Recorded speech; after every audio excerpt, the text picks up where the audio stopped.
16 महादानों के नाम, 10 मेरुदान, 10 धेनुदान और विविध गोदानों का वर्णन।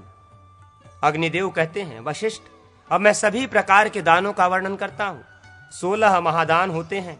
सर्वप्रथम तुला पुरुष दान, फिर हिरण्य गर्भदान, ब्रह्मांड दान, कल्पवृक्ष दान, 5वां सहस्र गोदान, स्वर्णमयी कामधेनु का दान, 7वां स्वर्ण निर्मित अश्व का दान, स्वर्णमय अश्वयुक्त रथ का दान, स्वर्ण रचित हस्ती रथ का दान, 5 हलों का दान, भूमि दान, विश्वचक्र दान, कल्पलता दान, उत्तम सप्त समुद्र दान, रत्नधेनु दान और जलपूर्ण कुंभ दान। ये दान शुभ दिनों में मंडलाकार मंडप में देवताओं का पूजन करके ब्राह्मण को देने चाहिए।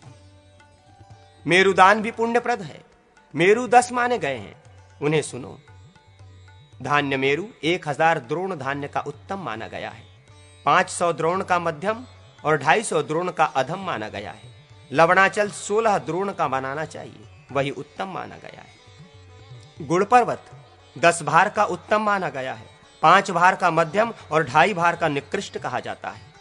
स्वर्ण मेरु 1000 पल का उत्तम, 500 पल का मध्यम और 250 पल का निकृष्ट माना गया है। तिल पर्वत का क्रमशः 10 द्रोण का उत्तम, 5 द्रोण का मध्यम और 3 द्रोण का निकृष्ट कहा गया है।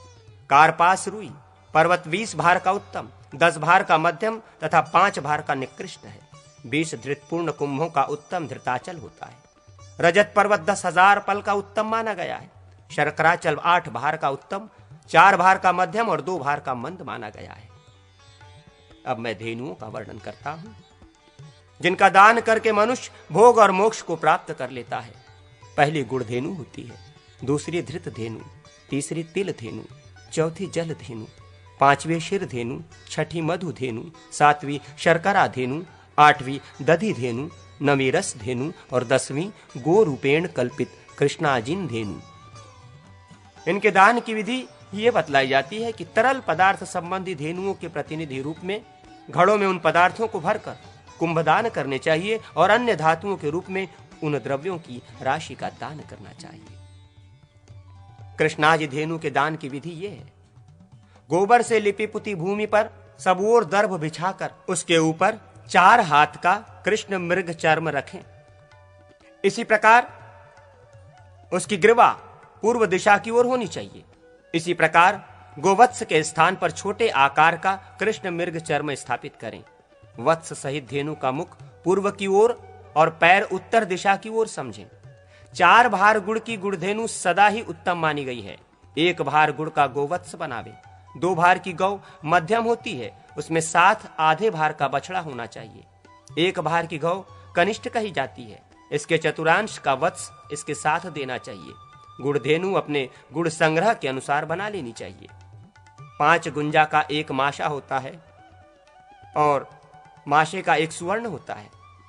4 सुवर्ण का पल और 100 पल की तुला मानी गई है। 20 तुला का 1 भार होता है एवं 4 आढ़क 64 पल का 1 द्रोण होता है।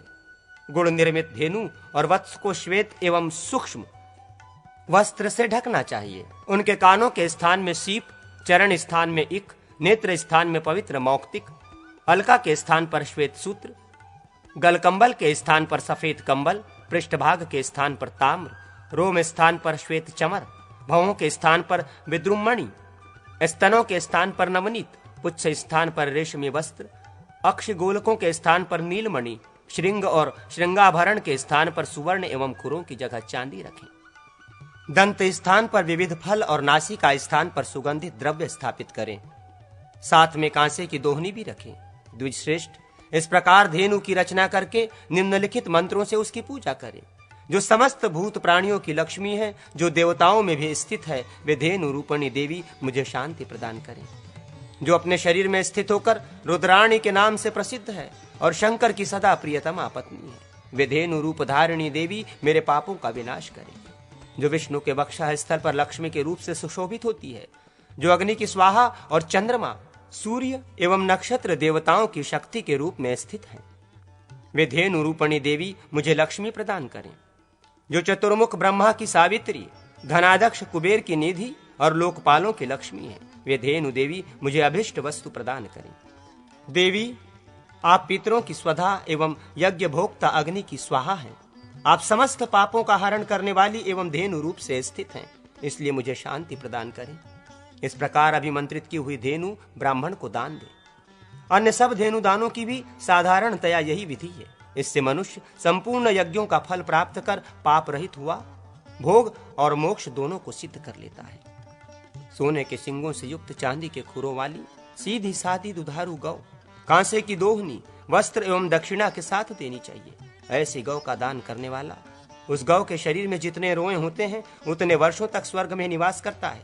यदि कपिला का दान किया जाए तो वो 7 पीढ़ियों का उद्धार कर देती है। स्वर्णमय श्रृंगों से युक्त रजत मंडित खुरों वाली कपिला गौ का कांसे के दोहन पात्र और यथाशक्ति दक्षिणा के साथ दान करके मनुष्य भोग और मोक्ष प्राप्त कर लेता है। उभयो तो मुखी गौ का दान करके दाता बछड़े सहित गौ के शरीर में जितने रोए होते हैं उतने युगों तक स्वर्ग में जाकर सुख भोगता है। उभयोतय मुखी गौ का भी दान पूर्वोक्त विधि से ही करना चाहिए। मरणासन्न मनुष्य को भी पूर्वोक्त विधि से ही बछड़े सहित गौ का दान करना चाहिए और ये संकल्प करना चाहिए, अत्यंत भयंकर यमलोक के प्रवेश द्वार पर तप्त जल से युक्त वैतरणी नदी प्रवाहित होती है। उसको पार करने के लिए मैं इस कृष्ण वर्णा वैतरणी गौ का दान